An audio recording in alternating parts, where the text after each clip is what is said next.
Bienvenido a Relájate con Historia.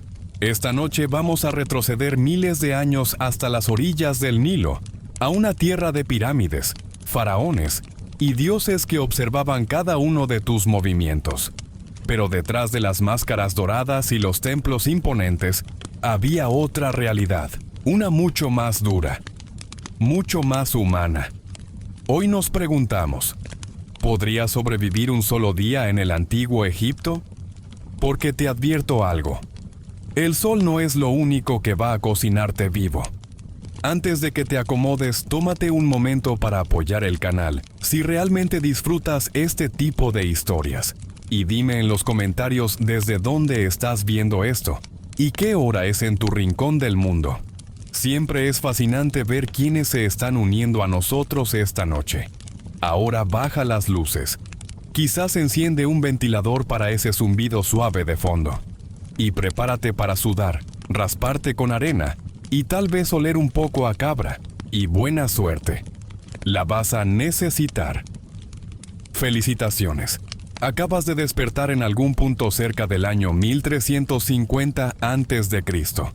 No eres un faraón, no eres un escriba, no eres una figura en un mural con joyas y mirada sabia. Eres tú. O mejor dicho, lo que habría sido si hubieras nacido en Egipto hace 3000 años. Un egipcio común, un alma entre millones, un cuerpo más bajo el sol. Vives en una casa de barro de una sola habitación. Tiene grietas, pero las conoces todas. Sabes dónde cruje el suelo, dónde el techo gotea y dónde se esconde el escorpión los martes. No tienes ventanas de vidrio. Tienes huecos por donde entra la luz, la arena y a veces un ibis curioso. Tu día no comienza, te empuja. A veces incluso antes del alba, cuando el cielo aún es púrpura y el aire es lo más parecido a fresco que conocerás. Si tienes suerte, te despierta el gallo. Si no, un niño llorando, un burro impaciente o el sonido de una vasija rompiéndose al otro lado de la calle. Tienes una túnica de lino. Y por túnica, queremos decir un trozo de tela rectangular con aspiraciones de ropa.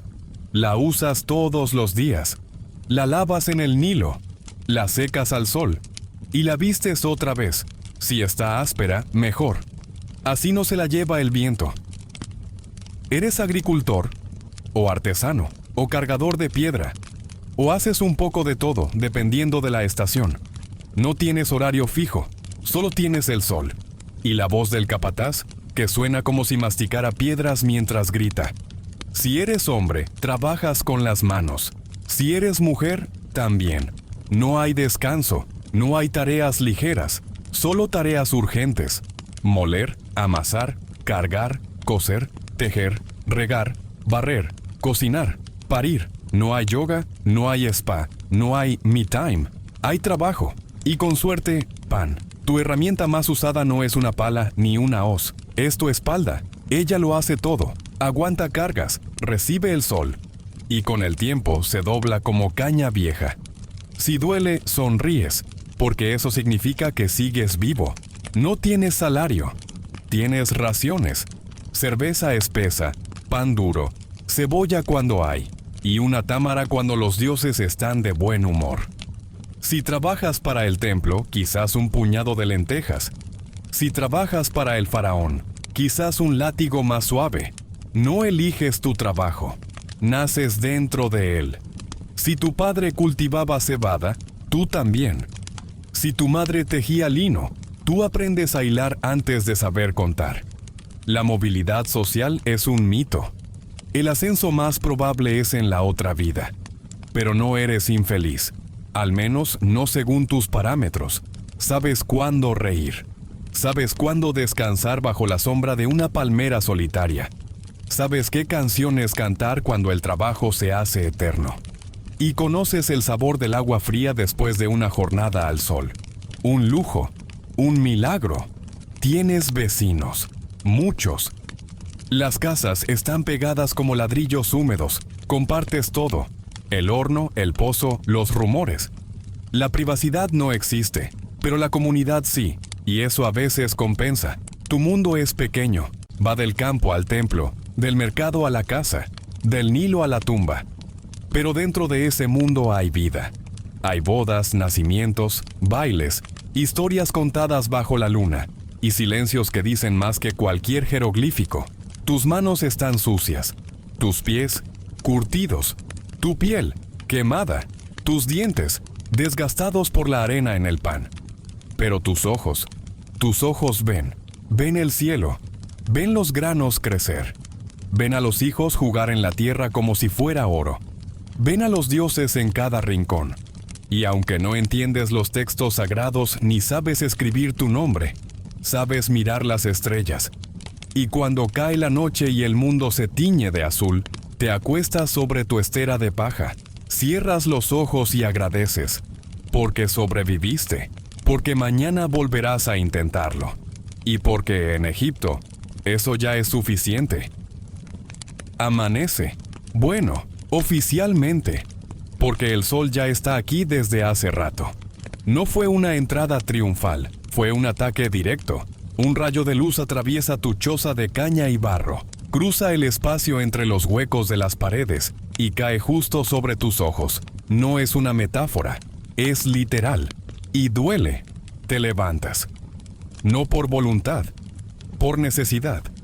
Tu cuerpo está empapado, el lino pegado a la piel, el sudor ya secándose en tu cuello, formando una capa salada que pronto será reemplazada por otra. No has dado ni 2 pasos y ya estás agotado. Bienvenido a la mañana egipcia. Sales de casa. El suelo está tibio. Las piedras calientes. El aire denso. La arena. La arena está en todo. Entre los dedos de los pies, en la túnica, en el desayuno. Hoy también te acompaña. Como siempre, te acercas al Nilo. No porque quieras, sino porque debes. Es tu fuente de agua, de vida y de infecciones. El olor llega antes que la vista. Una mezcla entre pescado fermentado, barro caliente y lo que sea que murió río arriba. Pero es tu baño, tu lavandería, tu supermercado espiritual. Metes los pies con cuidado. Sientes el limo entre los dedos. No hay jabón. Hay arena. Tomas un puñado y lo frotas en tu piel como si sirviera. La tradición dice que sí. Tu sentido común no tanto. Pero la tradición manda. La exfoliación egipcia no es un lujo. Es lo que hay. No estás solo. Hay niños riendo. Mujeres lavando ropa contra piedras. Hombres llenando cántaros. Una cabra bebe junto a ti. Un ibis te observa como si supiera algo que tú no. Un cocodrilo asoma en la distancia. Decide ignorarlo. Es más fácil así. Te lavas los dientes con un palito. Mascarlo es el truco. No tienes pasta, pero sí la convicción de que algo de limpieza sucederá si masticas con suficiente fe. Tu aliento aún huele a cerveza fermentada del día anterior, pero eso es normal. Nadie huele bien. Nadie espera que lo hagas. De vuelta en casa, toca desayunar. Si puedes llamarlo así, tomas un pan duro como estatua, mordes con cuidado. La textura está entre piedra volcánica y suela de sandalia. Tiene arena. Siempre tiene arena. No es condimento, es parte del proceso. Las piedras de moler dejan su firma en cada bocado. Lo acompañas con cerveza. No esa rubia espumosa de tus sueños modernos. Esto es un líquido espeso, tibio, más parecido a un caldo de pan mal colado. Tiene grumos, tiene historia, tiene calorías. Y eso basta. Incluso los niños la beben. Es más segura que el agua, lo cual dice mucho. No comes por placer, comes por obligación, para no desmayarte antes del mediodía. Miras tu pan, miras tu jarra, masticas, bebes, respiras y repites. Si eres mujer, tu día ya empezó hace rato. Moler granos, recoger agua, cuidar niños, preparar la comida, limpiar, hilar, remendar. Todo antes del sol en su punto más alto. Si eres hombre, te espera el campo, la cantera o el templo. Ninguna opción viene con ventilador. Te secas el sudor con la manga. No sirve de mucho. El sudor regresa. Te calzas las sandalias si tienes. Si no, los pies desnudos conocerán cada piedra del camino. tomas tus herramientas, o tus cántaros, o tus esperanzas de que hoy sea más leve que ayer. Spoiler, no lo será. Y sales, bajo un sol que no acaricia, a través de un aire que no se mueve, pisando tierra que no olvida, con la espalda recta, la cabeza baja, y el corazón esperando que los dioses hoy, solo por hoy, estén de buen humor. Porque así comienza la mañana. No con café, no con noticias, con calor, arena, sudor y un pan que podría usarse como arma. Y aún así, sigues adelante, porque eso hacen los egipcios. Respiran, trabajan y sobreviven. Trabajar. Esa palabra corta, áspera, inevitable. En el antiguo Egipto no es un concepto, es el centro de la existencia. Es lo que haces, es lo que eres. Ya has comido tu pan de arena, has bebido tu cerveza caliente, y el sol ha subido tanto que ya no lanza luz, lanza juicios. Comienza el trabajo. O mejor dicho, continúa, porque aquí el descanso es una pausa entre tareas, no una opción real. Si eres campesino, tus pies ya están en el barro. Las tierras cercanas al Nilo son fértiles, sí, pero no trabajan solas.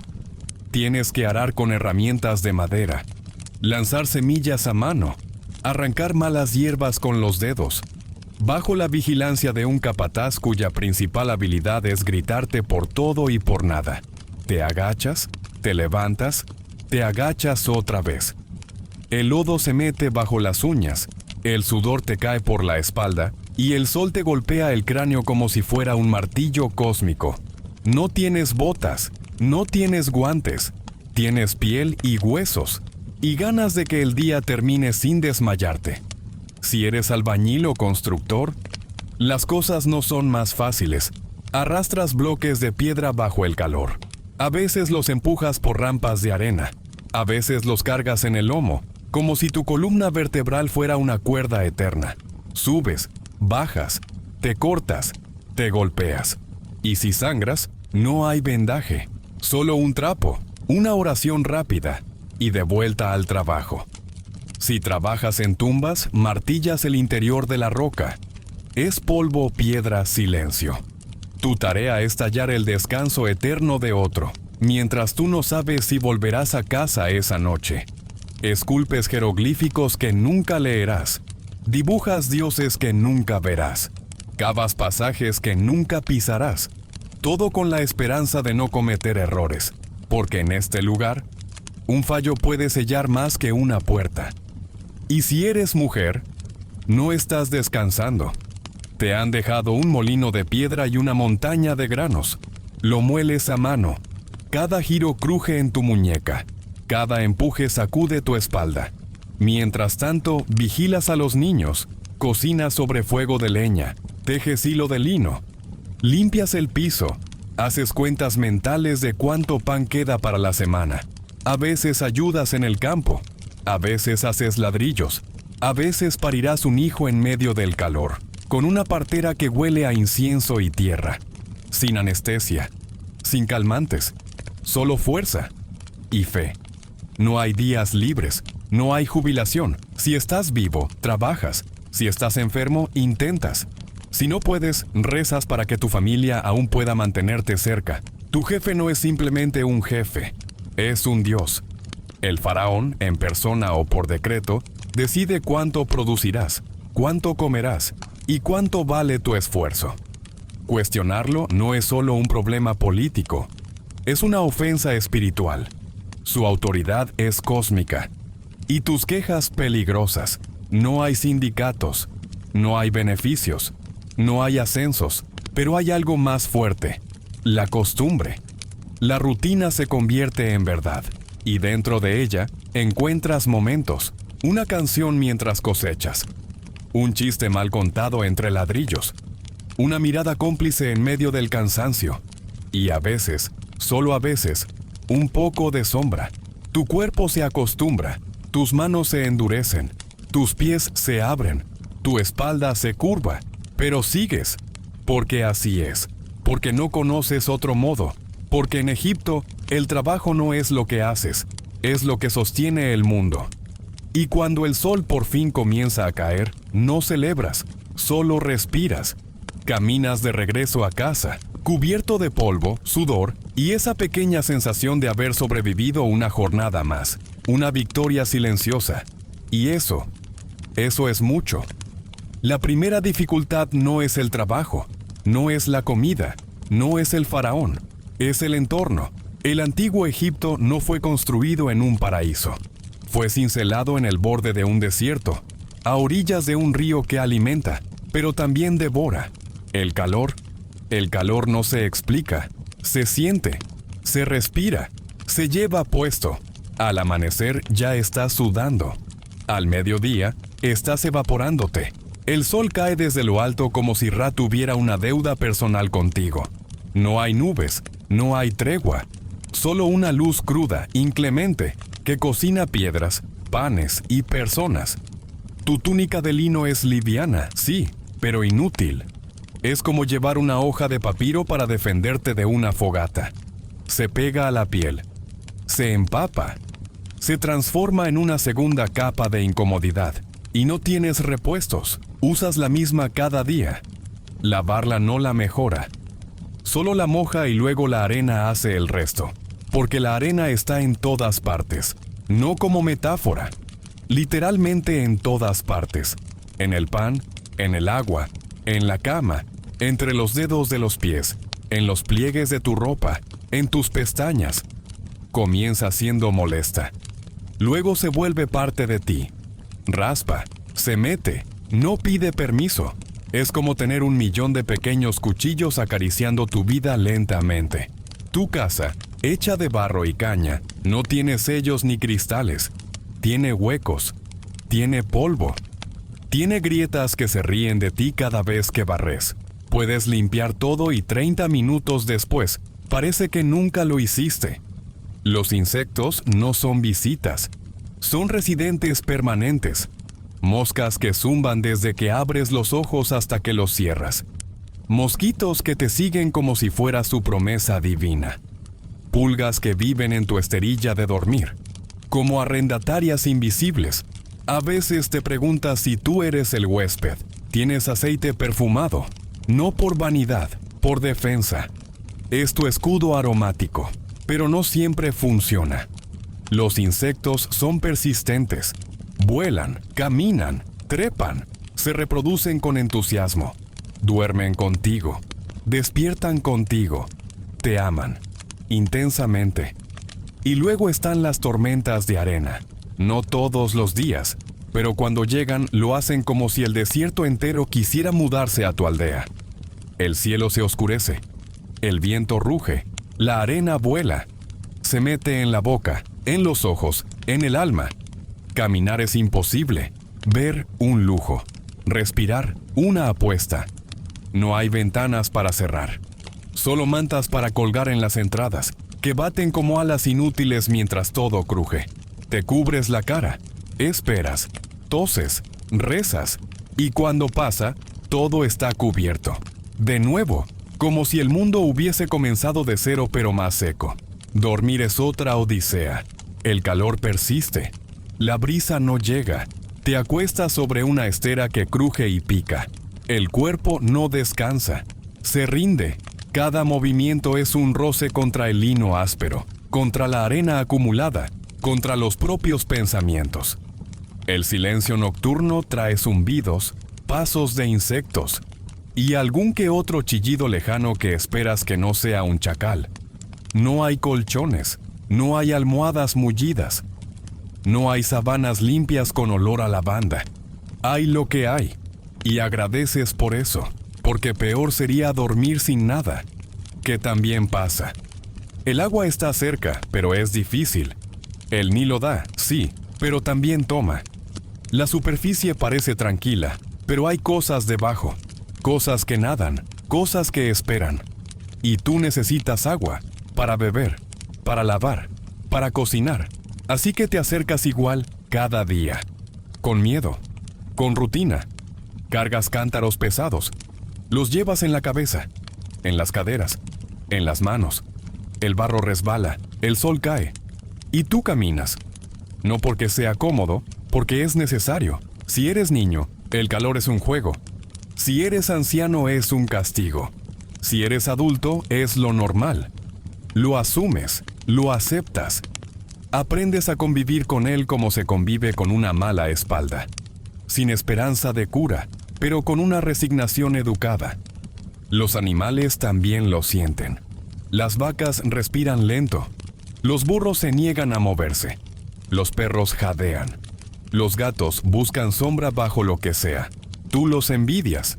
Ellos, al menos, pueden acostarse sin tener que moler trigo después. Y aún así, hay momentos. El sonido del agua cayendo en un cántaro. La sombra breve de una pared alta. Un trago de cerveza tibia que alivia por un segundo. La brisa mínima que cruza por error. Un instante sin zumbidos. Un suspiro profundo. Porque no todo es sufrimiento. Es simplemente el entorno. El precio de vivir donde la tierra es fértil, pero el cielo te castiga. Donde los dioses miran pero no interceden. Donde se sobrevive con dignidad, aunque el polvo cubra esa dignidad hasta los codos. El calor no se va, la arena no perdona, los insectos no descansan. Pero tú sí, un poco, a veces, lo suficiente para seguir. Lo suficiente para resistir otro día en este lugar que es todo menos fácil y todo menos olvidable. En el antiguo Egipto, la religión no es una opción. No es una actividad de fin de semana, ni un tema de conversación elegante.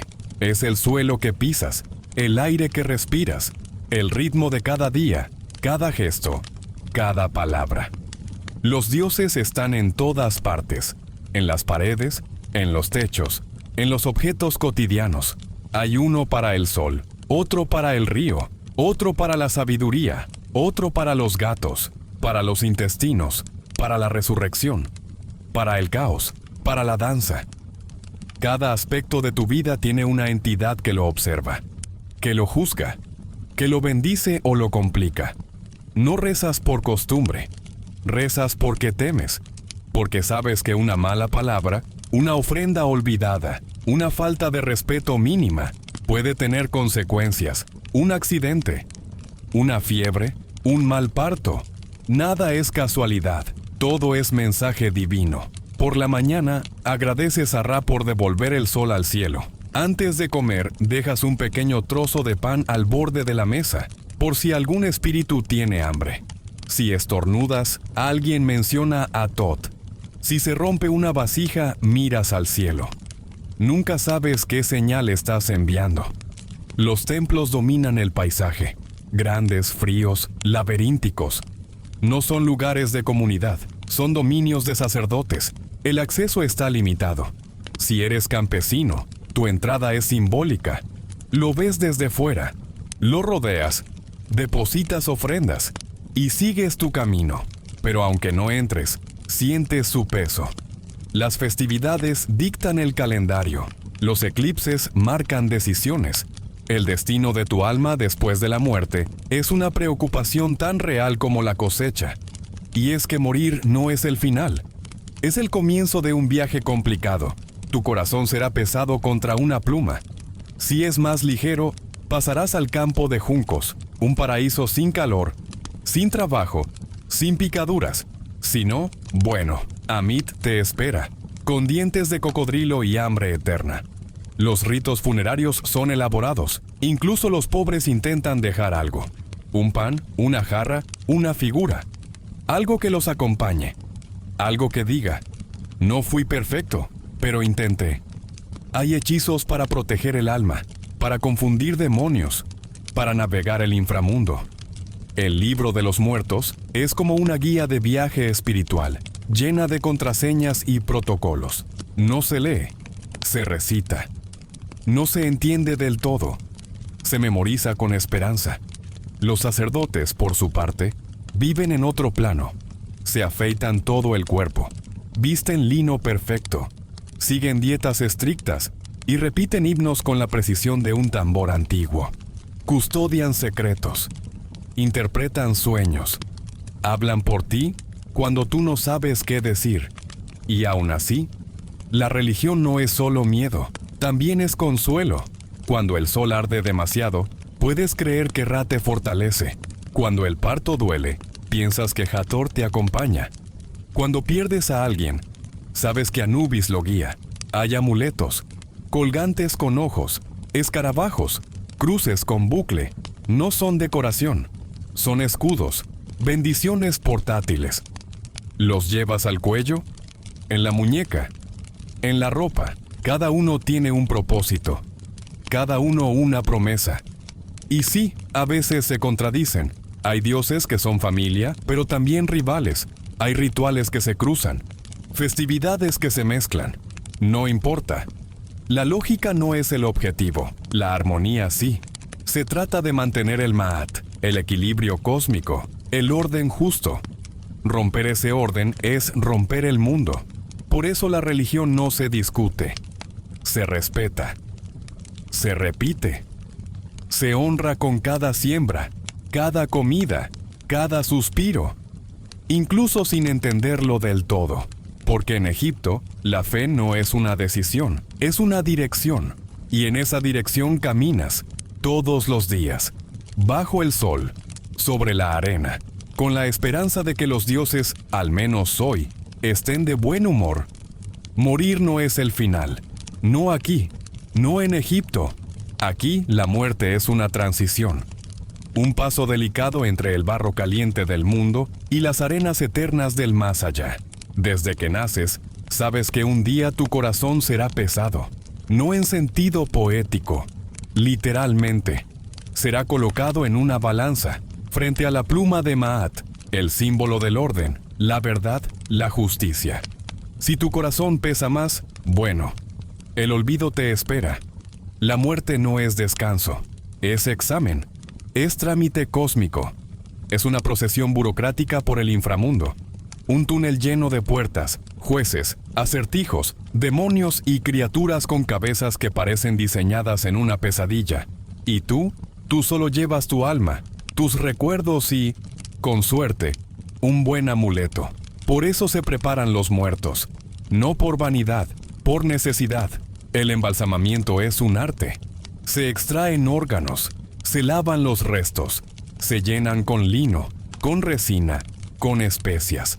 Se envuelve el cuerpo en tela tras tela, capa tras capa, como si el silencio necesitara protección. Los ricos tienen tumbas grandes, con paredes pintadas, techos altos, cámaras secretas. Se llenan con comida, joyas, ropa, muebles, perfumes, incluso pequeñas figuras llamadas Shaptis, que trabajarán por ti en la otra vida. Una especie de esclavitud espiritual con sonrisa de arcilla. Los pobres hacen lo que pueden, un hueco en la arena, una jarra, un poco de pan, una oración susurrada por alguien que te amaba. No hay frescos, no hay guardianes, pero hay fe, y a veces eso basta. Y entonces comienza el viaje. Tu alma entra al Duat, el reino de los muertos. No es un infierno, no es un paraíso, es complicado. Hay lagos de fuego, hay serpientes que hablan, hay dioses que preguntan. Todo puede salir mal. Pero si llevas los hechizos correctos, si recuerdas las palabras clave, si no olvidas ofrecer respeto en cada puerta, tal vez, solo tal vez, llegues al salón de las dos verdades. Allí estás tú, tu corazón, una balanza, y 42 jueces divinos que quieren saber si fuiste decente, si mentiste, si robaste, si insultaste al dios cocodrilo, si maldijiste al viento. Una lista larga, muy larga.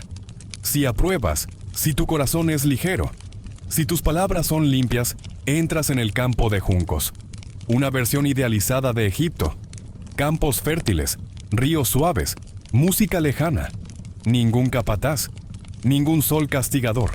Comida sin hambre, trabajo sin cansancio, vida sin fin. Si fallas, viene Amit, una criatura híbrida, parte león, parte cocodrilo, parte hipopótamo. Devora tu alma, no lentamente, no simbólicamente. Te desaparece. No hay castigo, no hay sufrimiento eterno, hay nada. El peor destino para un egipcio. el olvido absoluto. Por eso tanto esfuerzo, tanto ritual, tanta preparación. Los textos funerarios son guías, tienen mapas, fórmulas, advertencias. No insultes al portero del oeste. Di 3 veces el nombre del guardián sin rostro. Lleva siempre tu amuleto del ojo. Y si todo eso falla, al menos que tu nombre quede grabado, porque ser recordado es vivir. Porque el olvido es la verdadera muerte. Por eso los nombres están en las tumbas, en las paredes, en las estatuas. Porque mientras alguien lo lea, aún estás. Y sin embargo, no siempre es suficiente, porque incluso los muertos sufren, no por el juicio, por los vivos, por los ladrones. Las tumbas son tentaciones, oro, joyas, aceites raros. Todo lo que el muerto necesitaba para la eternidad, también lo necesita alguien desesperado. Los ladrones entran de noche. A veces son locales, a veces trabajadores del propio sepulcro, a veces sacerdotes. Rompen sellos, saquean cámaras, desenvuelven cuerpos, buscan lo que brilla, ignoran lo que significa, y cada robo es una herida, cada nombre borrado, una muerte más profunda. Los faraones lo sabían, por eso escondían sus tumbas, por eso escribían maldiciones. Que tus huesos se sequen bajo el sol, que un cocodrilo muerda tu alma. No siempre funcionaban, pero daban miedo. A veces, eso bastaba. Aún así, se robaba, porque el hambre no respeta maldiciones, porque los templos acumulaban mientras los pueblos sufrían, porque la eternidad para muchos era un lujo. Y tú que has trabajado toda tu vida, solo puedes esperar que tu tumba permanezca cerrada, que tus huesos descansen en paz, que tu alma llegue entera, que tu corazón en la balanza no se sienta tan cansado como tú te sentiste cada día bajo el sol. Morir en Egipto no es caer, es continuar. Con suerte, con ritual, con recuerdo. Y tú aún tienes tiempo, pero no mucho. Cuando piensas en Egipto, piensas en pirámides, en faraones envueltos en oro, en esfinges que guardan secretos, en ojos pintados con col, en papiros místicos, en gatos que caminan con propósito. Piensas en algo elegante, eterno, fascinante. Pero lo cierto es que el antiguo Egipto era mucho más incómodo. No eras rey, no tenías un trono, no escribías jeroglíficos bajo un dosel de palmas, no tomabas vino viendo el Nilo brillar al atardecer. Eras otro más, un cuerpo bajo el sol, un alma entre tareas, un número entre millones. Tu día no comenzaba con incienso, comenzaba con calor, con sudor, con una cabra gritando. Tu comida no era exótica, era pan con arena. Literalmente, tus dientes lo sabían, tus encías lo sufrían. No bebías vino especiado, bebías cerveza espesa, caliente, con sabor a supervivencia. No rezabas por filosofía, rezabas para que tu hijo no muriera de fiebre, para que no viniera una tormenta de arena, para que tu casa de barro aguantara una temporada más. Y si morías, morías joven, porque los dioses no siempre intervenían, porque los médicos usaban miel, cebolla y oraciones. Tu casa no tenía jardín, ni patio, ni ventana con vista al río. Tenía grietas, polvo y más insectos de los que puedes contar sin perder la paciencia. No tenías vacaciones, ni días libres, ni mucho menos domingos de descanso. Tenías trabajo, del que agota, del que dobla la espalda, del que deja cicatrices que nadie verá. Y sin embargo, vivías, reías, cantabas mientras cosechabas, contabas historias por la noche, soñabas con campos eternos después de la muerte, veías belleza en el amanecer y agradecías por la sombra más simple. Pero tú que estás aquí ahora, tú que tienes zapatillas con amortiguación, aire acondicionado, repelente de insectos, hielo, ibuprofeno y la opción de no trabajar bajo el sol, tú no durarías un día. No porque seas débil, sino porque no estás preparado. Porque tu cuerpo ya no sabe caminar descalzo sobre piedras calientes. porque no puedes dormir entre insectos sin perder la cordura, porque el silencio absoluto de la noche te daría miedo, porque no sabrías qué hacer si tu única opción para aliviar un dolor de cabeza fuera aplastar un diente de ajo y recitar un poema. Y eso está bien, porque ellos lo hicieron por ti, sobrevivieron, lucharon, soñaron, construyeron templos, murales, canciones y tumbas con las manos rotas y el alma entera. Y tú estás aquí, recordándolos. Eso ya es suficiente. Entonces, la próxima vez que mires una pirámide, piensa en el obrero. Cuando veas una momia, piensa en la madre que lloró. Cuando veas un jeroglífico, recuerda que alguien lo talló sin saber si alguien lo entendería. Y si alguna vez te sientes agotado, abrumado, perdido entre tus propias ansiedades, recuerda, hubo un pueblo que vivió con menos, que amó con menos, que soñó más allá de la muerte, y que dejó tanto que miles de años después, tú los escuchas para dormir. Cierra los ojos, inhala, agradece tu cama, agradece tu agua limpia, agradece el hecho de que no necesitas cubrirte con estiércol de cocodrilo para evitar quemarte. Y si mañana hace calor, sonríe. Ra sigue vigilando, pero hoy tú estás a salvo. Egipto, siglo XIV antes de nuestra era. La tierra de los dioses estaba inquieta. Durante generaciones el imperio había sido fuerte. Los faraones gobernaban desde Tebas, los templos se alzaban hacia el cielo, y el equilibrio, el Ma'at, parecía inquebrantable. Pero entonces vino la herejía. Akenatón, el faraón que cambió el nombre de los dioses, desmanteló los cultos tradicionales y erigió una nueva religión centrada en un solo disco solar, Atón. Cerró templos milenarios, silenció sacerdotes y fundó una ciudad desde cero, Ajetatón. Todo en nombre de una visión. Todo, a costa de siglos de tradición. Cuando murió, dejó tras de sí un país dividido, confundido y espiritualmente herido. Subió entonces al trono un niño, Tutankamón, que pronto cambiaría su nombre a Tutankamón. Intentó restaurar el viejo orden, pero era joven, muy joven. Y el verdadero poder, como muchas veces ocurre, estaba en manos de otros, consejeros, sacerdotes, generales, hombres que no llevaban coronas, pero sí cargaban el peso del imperio sobre sus hombros. Uno de ellos era un soldado, no venía de una dinastía real, no tenía sangre divina, pero tenía algo aún más valioso, paciencia. Su nombre era Horemheb, y mientras el caos se apaciguaba lentamente, él esperaba, observaba, servía. A su alrededor, Egipto temblaba. Los enemigos externos tanteaban las fronteras. Las alianzas con Mitanni y Babilonia se deshilachaban.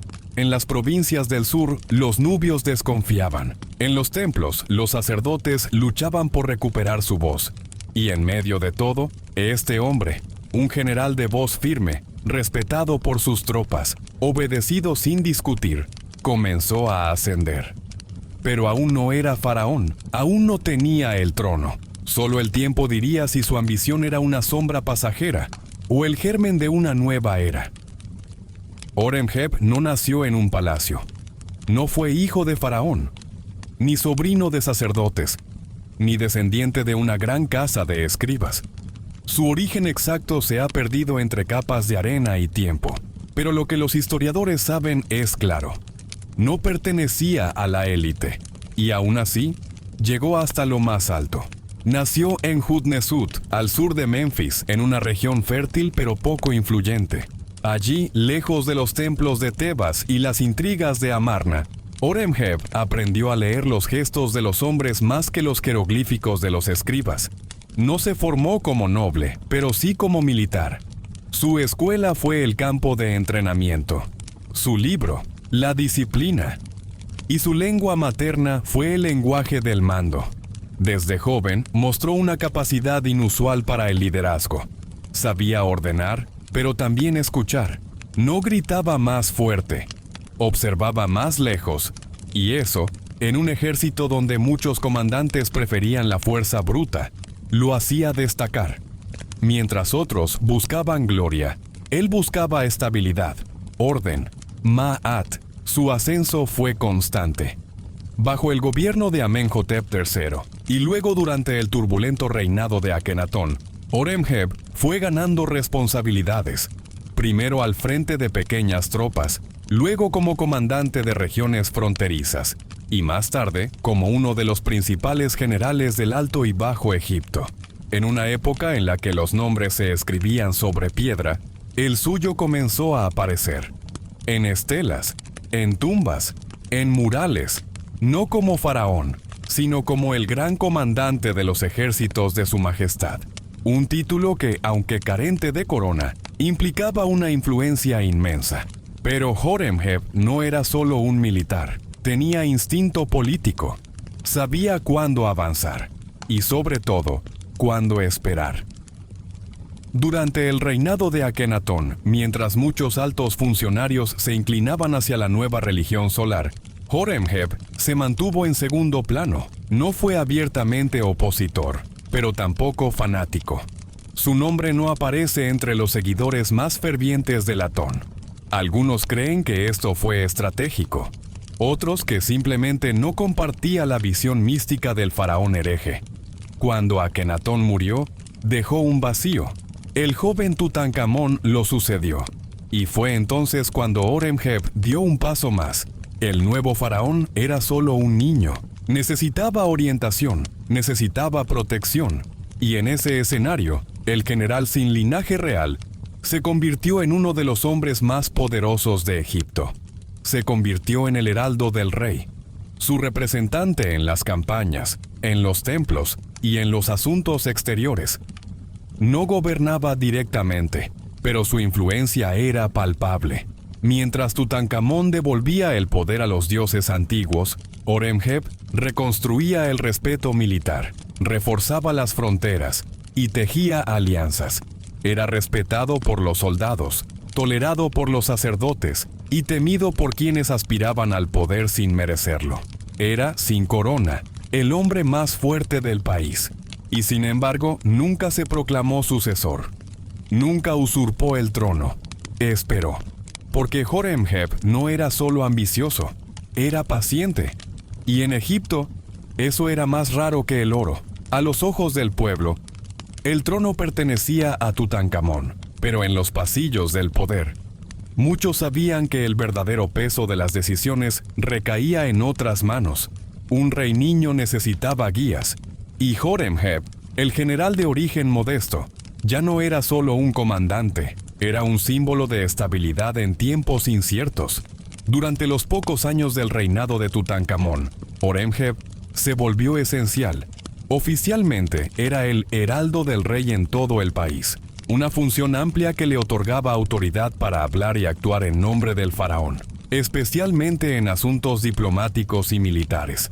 Era el hombre que aparecía en los tratados, el que inspeccionaba los templos, el que dirigía los ejércitos, el que conocía la corte, pero también las fronteras. Tenía prestigio, tenía apoyo, pero aún no tenía el título más codiciado, visir. Ese cargo, el de primer ministro de Egipto, estaba tradicionalmente reservado a nobles o sacerdotes. Pero con el tiempo y con el declive de los seguidores de Atón, esas barreras empezaron a ceder. Horemheb acumulaba poder real, solo faltaba el reconocimiento formal.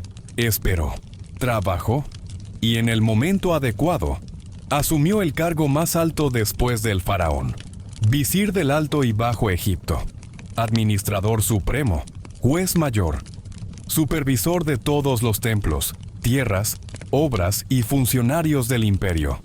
No era aún el trono, pero era todo lo que lo rodeaba. Como visir, Horemheb no se limitó a la burocracia, lideró reformas, intentó restaurar el orden tras el colapso espiritual de Amarna, reabrió templos, reorganizó el ejército, animó a los escribas a reescribir los nombres de los dioses borrados, y poco a poco, el nombre de Horemheb comenzó a aparecer cada vez más en monumentos, estelas y decretos. muchas veces con tanta prominencia, o más, que el del joven Tutankamón, pero no se mostraba impaciente. Nunca desafiaba abiertamente al rey. Su poder era silencioso, gradual, como el Nilo subiendo durante la crecida. Mientras tanto, el rey niño enfermaba. La frágil salud de Tutankamón era un secreto a voces. Los médicos hacían lo posible. Los rituales eran constantes. Pero la juventud del faraón no fue suficiente para salvarlo. Hacia los 18 o 19 años, Tutankamón murió. Sin herederos, sin un sucesor claro. El trono quedó vacío, y todos los ojos se volvieron hacia dos nombres. Ay, un anciano cortesano con una larguísima carrera, consejero real desde los tiempos de Akenatón, y Horemheb, el militar, el organizador, el que sabía esperar. Ay actuó rápido, asumió el trono por un breve periodo, un reinado corto, quizás apresurado, con poco respaldo militar. Horemheb, por su parte, no lo confrontó, aún no, se retiró. Marchó hacia el sur, fortaleció sus lazos con el ejército, reforzó su imagen como restaurador del orden y defensor de los antiguos dioses. Esperó, una vez más. Cuando Ay murió, Horemheb regresó, pero esta vez no como visir, no como general, regresó como algo nuevo, algo que hasta entonces parecía impensable. Un hombre sin sangre real, ascendiendo al trono de Egipto. La muerte de Tutankamón no fue solo una tragedia personal, fue una crisis nacional. Egipto ya había atravesado profundas reformas religiosas, inestabilidad política y una fragmentación peligrosa del poder. Ahora perdía a su joven faraón, y no había un heredero directo. La sucesión en ese punto se convirtió en un juego de piezas antiguas movidas por manos expertas. Ay, un cortesano de larga trayectoria y consejero influyente desde los tiempos de Akenatón, tomó la delantera. Viejo pero astuto, se autoproclamó faraón. Para legitimar su posición, incluso se habría casado con la viuda de Tutankamón, la reina Ankesenamón. Sin embargo, su reinado fue breve. Durante ese tiempo, Horemheb desapareció de los registros centrales, se retiró del núcleo de la corte, pero su silencio fue estratégico. No se exilió, reforzó sus bases, regresó al ejército, reunió apoyos en las provincias, en las fortalezas del sur, entre los comandantes que le debían lealtad y respeto. Mientras Ay intentaba consolidar su poder en Memphis y Tebas, Horemheb se transformaba a los ojos de muchos en la única figura capaz de restaurar el orden a escala nacional. Cuando Ay murió, la corte estaba desgastada. El pueblo aún desconfiaba de los restos de la dinastía de Amarna, y Horemheb ya no era solo un héroe militar, era el hombre que quedaba. Fue entonces cuando asumió el trono, no por herencia, no por sangre, sino por una legitimidad construida a lo largo de décadas, por apoyo popular, por fuerza simbólica y, por supuesto, por el control del ejército. Se proclamó faraón, y con ello nació una nueva era, la era de un hombre que había empezado su vida marchando, y ahora gobernaba templos, campos, ciudades y ríos. Para reforzar su imagen, Horemheb conectó su autoridad con los dioses. Borró los vestigios de la línea amarniana, incluyendo a Akenatón, Smenkhkarê e incluso al propio Tutankamón. Ordenó que su nombre fuera inscrito como sucesor legítimo de Amenhotep el III, como si todo el periodo posterior hubiera sido un error. Reescribió la historia. Literalmente. Esa purga simbólica no era solo vanidad, era necesidad política. El pueblo necesitaba estabilidad, los sacerdotes, legitimidad. Y el nuevo faraón, un pasado restaurado. Pero Horemheb también sabía que no bastaba con borrar nombres. Había que construir, reformar, devolver a Egipto aquello que los años de inestabilidad habían corroído, el orden. Y eso fue lo que intentó hacer. Ya con la doble corona sobre la cabeza y el cetro en la mano. Cuando Horemheb finalmente ascendió al trono, no era un joven visionario ni un monarca soñador. Era un hombre experimentado, endurecido por campañas militares, acostumbrado a la jerarquía, a la disciplina y a la lógica del deber. No llegó al poder para inaugurar una era de innovación. Llegó para restaurar. Y restaurar en el antiguo Egipto significaba mucho más que reconstruir muros. Significaba reequilibrar el mundo. Horemheb heredó un imperio herido. La crisis religiosa de Akenatón había sacudido los cimientos simbólicos de la nación.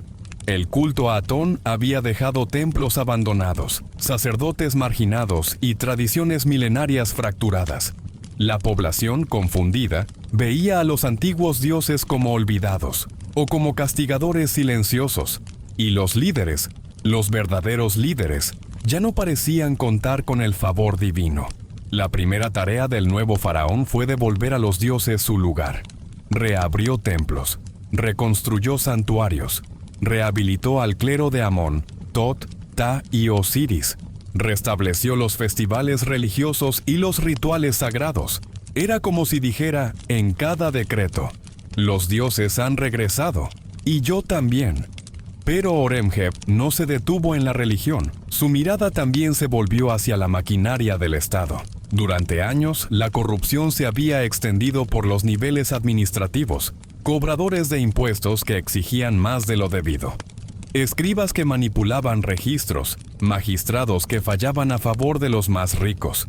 La confianza en la justicia estaba desgastada, y en un imperio tan vertical, eso era peligroso. Horemheb publicó una serie de edictos contra el abuso de poder. Ordenó castigar a los funcionarios corruptos. Estableció penas severas para fraudes y extorsiones. Redistribuyó cargos entre los leales al nuevo régimen. Creó registros más estrictos, supervisados directamente por sus representantes. En resumen, trajo el control militar a la administración civil, la organización que lo había llevado a la cima. El mérito, la disciplina, la jerarquía, ahora se aplicaba a todo el país.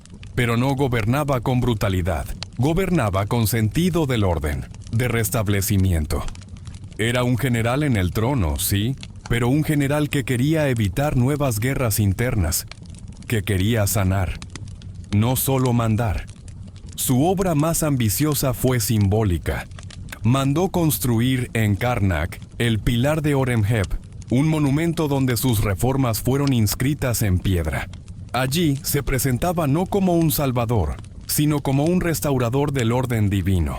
Era una manera clara de decir: yo llegué después del caos, y soy su respuesta.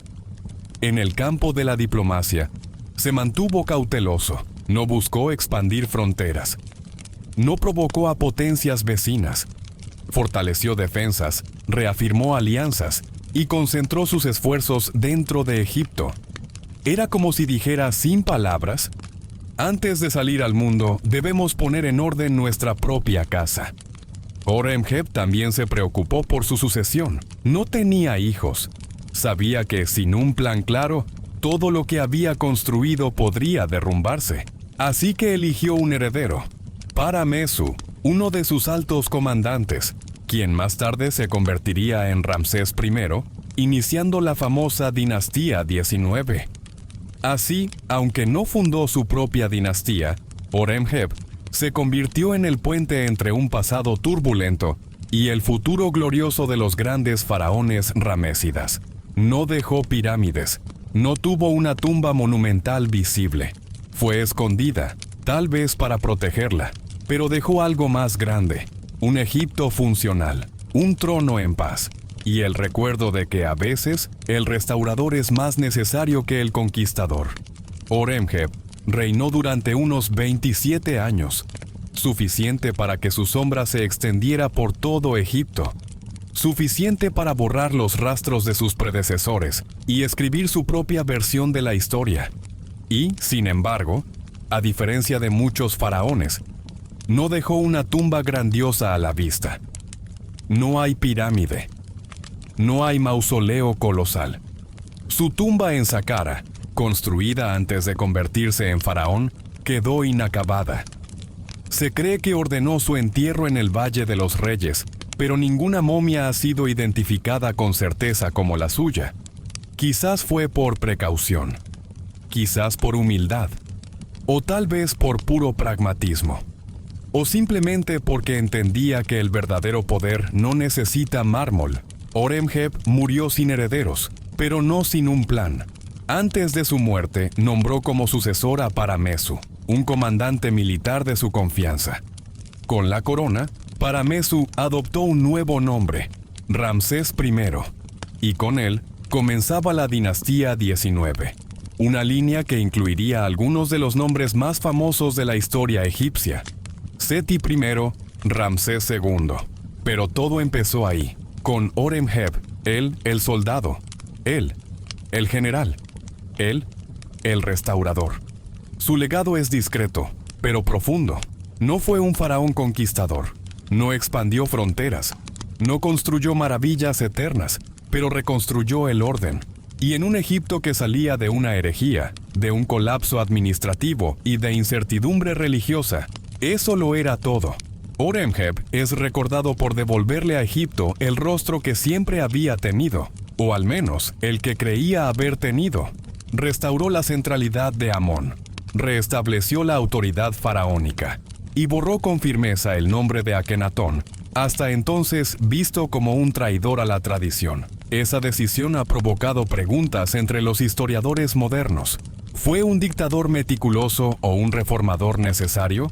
¿Un manipulador de símbolos o un defensor de la estabilidad? ¿Fue justo o simplemente eficaz? Quizás la respuesta esté entre las piedras. No fue divinizado como Ramsés, no fue demonizado como Akenatón, no se convirtió en leyenda como Tutankamón, pero fue el eslabón que los unió a todos. Con él, Egipto volvió a respirar como imperio, y aunque muchos turistas pasen por su nombre sin reconocerlo, él está ahí, silencioso en las inscripciones, firme en los decretos, presente en la base de todo lo que vino después. Porque el verdadero poder, a veces, no hace ruido. Espera, observa y actúa cuando el mundo lo necesita. Y Horemheb fue ese tipo de poder. En el corazón del desierto, alejada de los palacios dorados y del bullicio de las ciudades egipcias, existía una aldea rodeada de polvo, piedra y silencio. Su nombre era Deir el-Medina. A simple vista parecía un conjunto modesto de casas alineadas en hileras rectas, bajo un sol que nunca descansaba. Pero allí vivía un grupo de hombres cuyo trabajo era, sin exagerar, tocar la eternidad con las manos. No eran campesinos, no eran nobles, eran artesanos altamente especializados, seleccionados para construir las tumbas de los faraones. Tallaban túneles en la roca viva, pintaban escenas del más allá en las paredes, escribían con cuidado oraciones sagradas y daban forma a las cámaras funerarias de los hombres que se decían hijos de los dioses. Lo hacían en secreto, bajo vigilancia y con una dedicación que trascendía lo humano. El Valle de los Reyes era su obra, y Deir el-Medina, su hogar. La aldea tenía su propia estructura. Existían capataces, obreros principales, aprendices y escribas que llevaban registro de todo, desde la entrega de herramientas hasta las peleas entre vecinos. A los artesanos se les pagaba con raciones de grano, pescado seco, cerveza, y a veces con productos más preciados, como lino o ungüentos. Tenían días de descanso, acceso a educación básica y cierta autonomía frente al resto del país. Era un microcosmos cerrado, eficiente y lleno de secretos, porque donde hay hombres, hay tensiones, y en un lugar donde todos se conocen, donde se trabaja, se vive y se duerme con las mismas personas cada día, los conflictos se intensifican. En ese mundo pequeño y sagrado, donde se tallaban tumbas reales por la mañana y se compartía pan por la noche, también se gestaban celos, ambiciones y acusaciones. Y entre todos los nombres que vivieron en Deir el-Medina, hubo uno que brilló, no por su virtud, sino por el escándalo. Ese nombre era Paneb. Paneb no era un nombre cualquiera en Deir el-Medina. Su nombre aparecía en los registros oficiales, en las listas de pago, en documentos administrativos, y también en uno de los papiros más explosivos del Egipto antiguo, porque aunque fue artesano, supervisor y maestro de tumbas, también fue protagonista de una larga lista de acusaciones que harían sonrojar incluso al mismísimo dios Set. Según el famoso Papiro Salt 124, una denuncia redactada por su colega Amenacht, Paneb no solo abusaba de su autoridad, sino que parecía comportarse como si la aldea entera le perteneciera. El documento no es corto ni ambiguo. Es directo, detallado y francamente escandaloso. Para entender a Paneb, primero hay que entender su posición. Era hijo de Nefer-Senut, un artesano respetado, y fue adoptado por su tío para continuar con el oficio sagrado. Con el tiempo, Paneb ascendió hasta convertirse en capataz, el cargo más alto entre los trabajadores. Ese puesto significaba responsabilidad, supervisar directamente las obras funerarias reales, coordinar turnos, materiales y tareas. Un cargo de confianza. Un cargo que requería equilibrio. Pero Paneb era conocido por todo, menos por el equilibrio.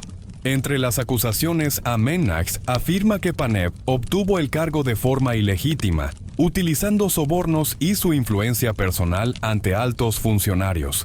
Lo acusa de interrumpir el trabajo en las tumbas reales para realizar tareas domésticas, de robar materiales sagrados, madera, estatuillas, objetos funerarios, y usarlos para amueblar su propia casa. Incluso se lo acusa de haber invadido la tumba del faraón Seti I, solo para llevarse una losa tallada como recuerdo. Pero los problemas no eran solo administrativos. El documento también lo describe como violento. Habría agredido a compañeros, amenazado con cuchillos, destruido propiedades de vecinos y arrancado ropa en público. La lista es tan extensa que en ciertos momentos parece más una catarsis personal que una denuncia formal. Y luego están las acusaciones de carácter sexual.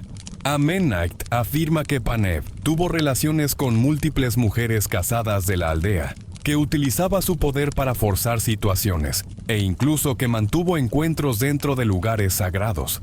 No era solo un escándalo moral, era una profanación ritual. Cuánto hay de verdad y cuánto de exageración en todo esto es difícil saber, pero el hecho de que un colega haya registrado todo en un papiro formal demuestra hasta qué punto el comportamiento de Paneb perturbaba la vida de la comunidad. Aún así, Paneb no fue removido de inmediato. Permaneció en su puesto por algún tiempo. Tal vez era demasiado útil. Tal vez tenía aliados influyentes. O tal vez, como ocurre tantas veces, el escándalo era conocido, pero el sistema prefería mirar hacia otro lado. Lo que es seguro es que el nombre de Paneb ha sobrevivido, no como héroe, ni como gran constructor, sino como la sombra incómoda que recuerda que incluso en las aldeas más sagradas, los humanos siguen siendo humanos. Lo que sabemos sobre Paneb no proviene de templos ni de estatuas, proviene de una hoja de papiro escrita con precisión, conservada durante siglos y firmada por un hombre que, según parece, ya no podía callar más. Se trata del Papiro Salt 124, y su autor fue un artesano llamado Amenacht. Este documento no es una queja informal, es una acusación meticulosa, con tono casi legal. Amenacht no se limita a decir que Paneb era problemático. Detalla incidentes, nombres, fechas y lugares. Su objetivo era claro, que el visir del Alto Egipto, o cualquier autoridad superior, interviniera. Una de las primeras acusaciones es que Paneb habría sobornado a funcionarios para obtener el cargo de capataz, desplazando a Amenacht, quien consideraba que ese puesto le correspondía por derecho. A partir de ahí se despliega un catálogo de comportamientos impropios: abuso de autoridad, uso indebido de materiales del Estado, corrupción abierta. Paneb, según el papiro, utilizaba a los trabajadores para construir muebles en su casa particular, interrumpía labores oficiales por capricho y se apropiaba de objetos destinados a tumbas reales. Uno de los pasajes más impactantes del documento acusa a Paneb de haber ingresado sin permiso a la tumba del faraón Seti I. Allí habría retirado elementos sagrados y manipulado partes del sarcófago, no como ladrón, sino como alguien que se sentía con derecho a hacerlo. Pero los delitos no se limitaban a lo material. Amenait también lo acusa de múltiples actos de violencia: golpear con bastones a compañeros, destruir herramientas de otros artesanos e incluso amenazar con cuchillos a quienes se oponían a él. Paneb, según el papiro, gobernaba por miedo.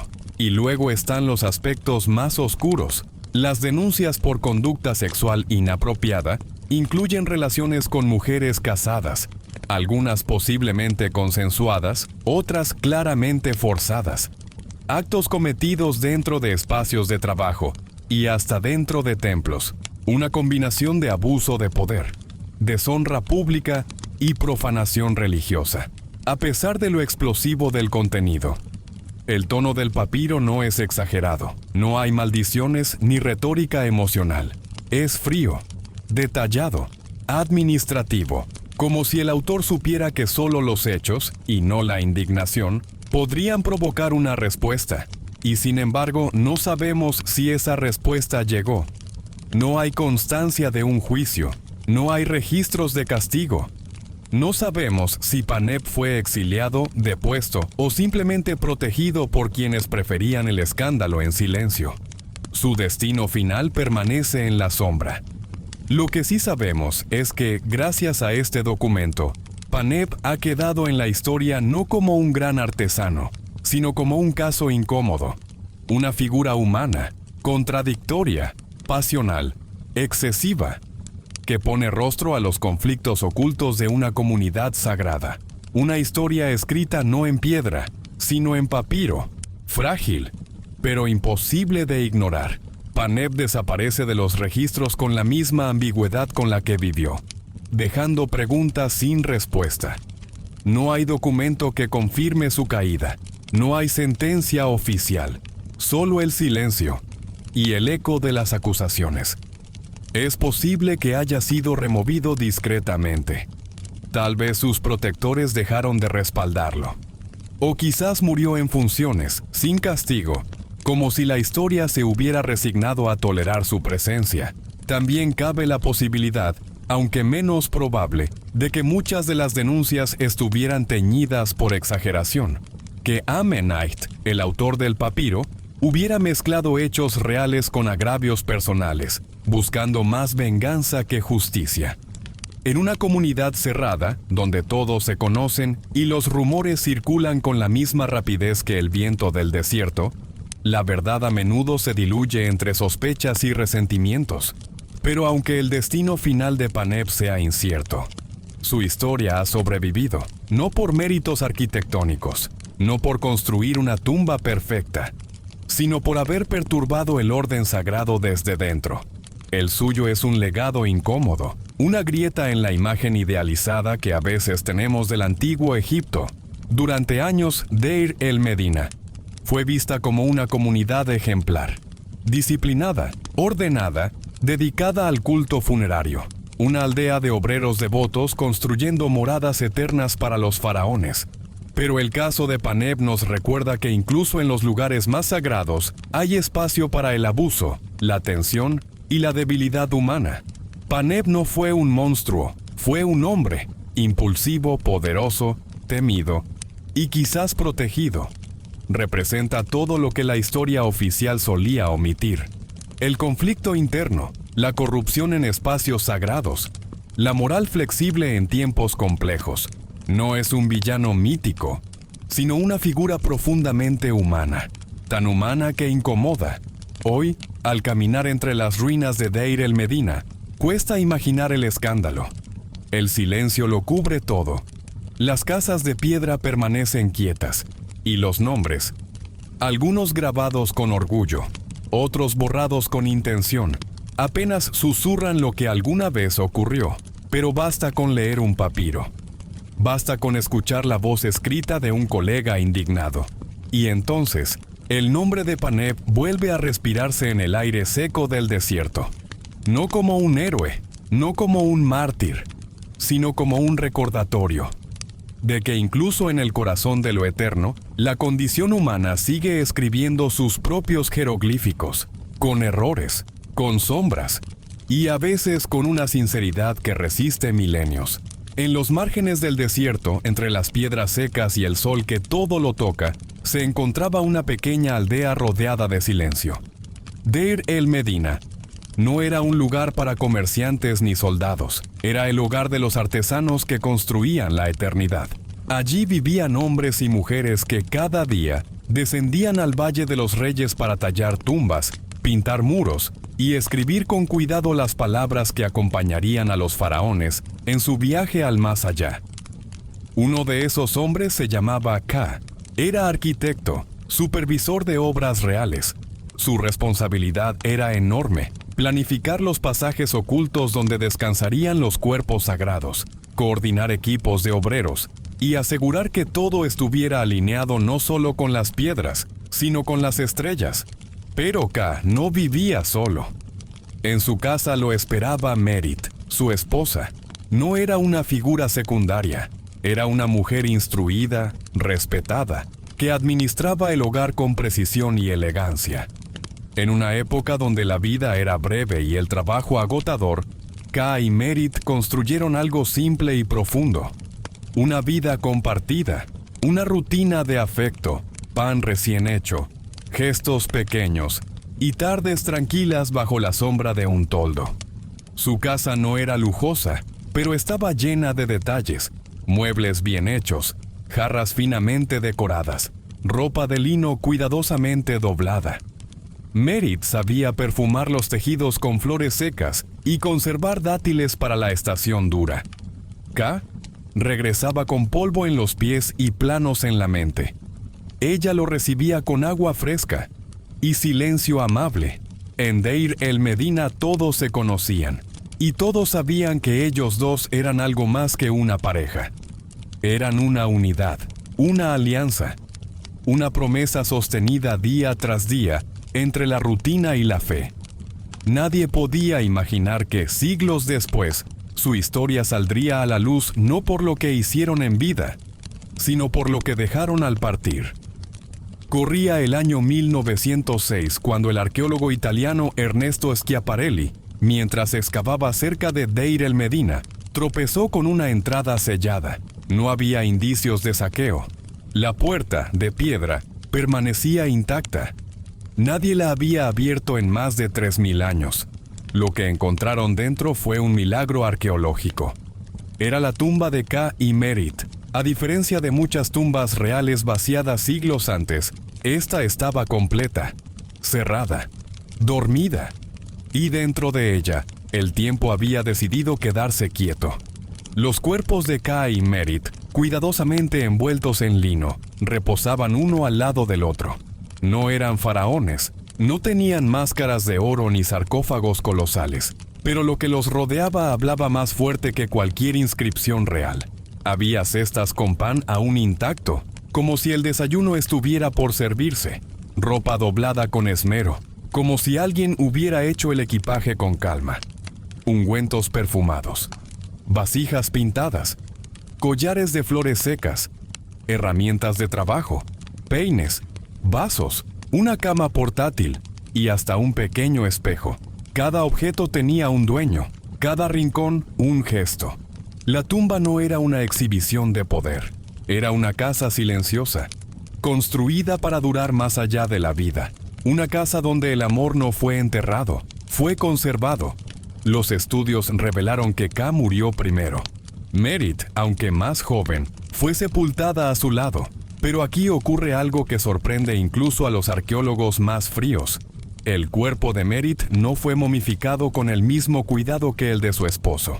Su embalsamamiento fue más simple, más rápido, casi improvisado. Algunas teorías dicen que murió repentinamente, que no hubo tiempo, que usaron lo que tenían.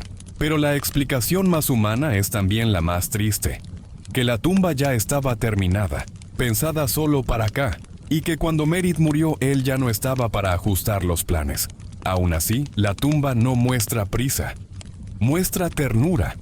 Los objetos de ella están allí, su perfume, sus sandalias, sus joyas, su silla.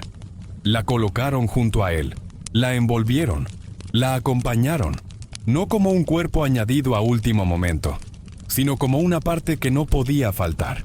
Porque aunque la eternidad fuera un viaje largo, Kay y Merit habían decidido recorrerlo juntos, y así fue. La tumba fue trasladada al Museo Egipcio de Turín, donde permanece hasta hoy. Cada objeto sigue en su sitio, nada fue separado, nada fue vendido. Es uno de los conjuntos funerarios más completos jamás hallados. Pero más allá del valor arqueológico, hay algo en esa tumba que trasciende la historia. No es el pan petrificado, ni las túnicas, ni las herramientas. Es el silencio compartido. Es la sensación de estar frente a dos personas que se amaron en voz baja y que aún hoy descansan uno al lado del otro. Las tumbas del antiguo Egipto no eran solo lugares de descanso, eran hogares preparados para la eternidad. Y la tumba de Kay y Merit es quizás la más íntima de todas, no porque esté llena de oro, sino porque está llena de vida.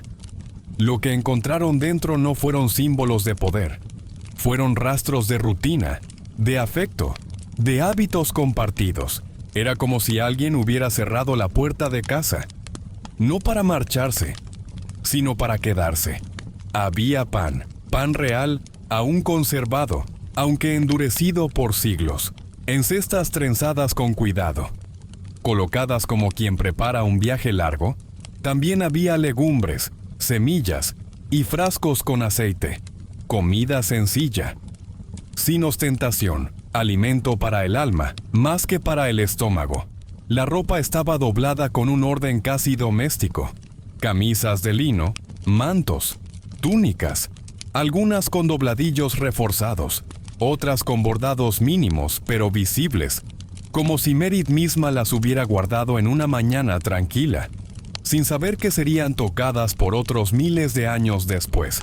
Había peines, uno de hueso, otro de madera, pequeños, lisos, usados, herramientas que hablaron de cuidado personal, de rutina silenciosa. Había también un espejo de bronce, gastado, que devolvía un reflejo tenue, no para la vanidad, para la intimidad, para el gesto de arreglarse, de estar presente. Entre los objetos sobresale una caja de cosméticos con frascos de perfumes. Uno de ellos aún conserva su fragancia, leve, dulce, casi floral. Era de Merit, y al olerlo, algo se desliza en la memoria. Una mujer sentada al atardecer, aplicando unas gotas en su cuello antes de cenar. No para nadie, para sí misma, para sentirse viva.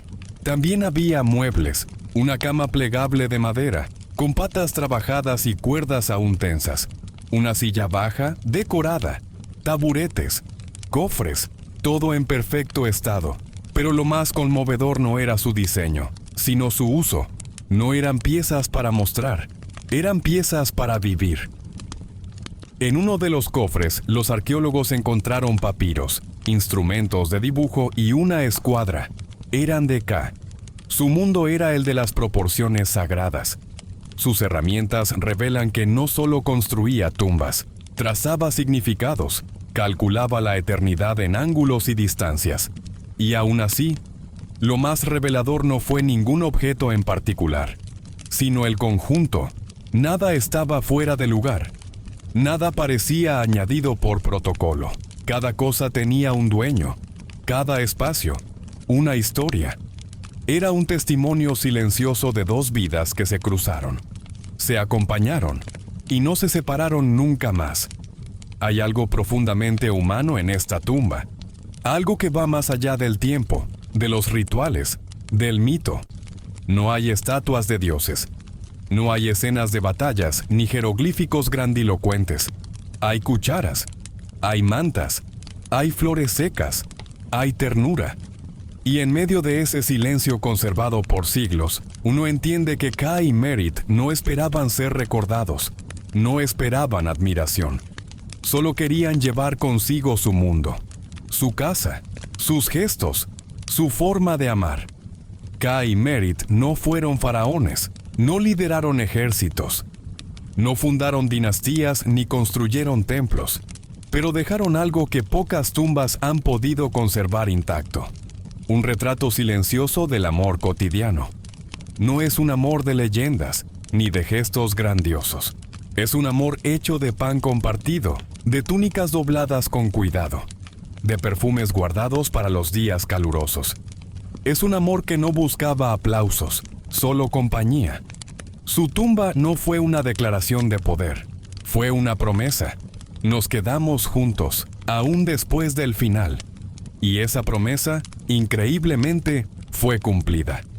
Durante más de 3000 años, nadie perturbó su descanso. Nadie alteró el orden que ellos mismos habían preparado. Las cestas siguieron cerradas, las túnicas en su sitio, los perfumes sellados, como si el tiempo supiera que allí dentro había algo que no debía tocarse. Hoy, los objetos de Ka y Merit se encuentran en una sala silenciosa del Museo Egipcio de Turín. Están dispuestos como fueron hallados, sin dramatismo, sin espectáculo, solo con respeto. Y quien entra allí siente algo difícil de explicar. No está viendo un hallazgo arqueológico. Está entrando en una casa antigua, donde aún vive el eco de dos voces suaves, de pasos tranquilos, de una rutina que no quería terminar. Tal vez ese sea su verdadero legado. No una tumba rica, sino una vida bien vivida, una muerte compartida, una memoria que no pide nada, pero lo dice todo. Y cuando apagamos las luces, cuando el mundo se queda en silencio y solo nos queda el murmullo de nuestros propios pensamientos, recordamos que hay historias así, simples, humanas y profundamente eternas. Historias como la de Ka y Merit, que no fueron olvidados, porque nunca dejaron de estar juntos.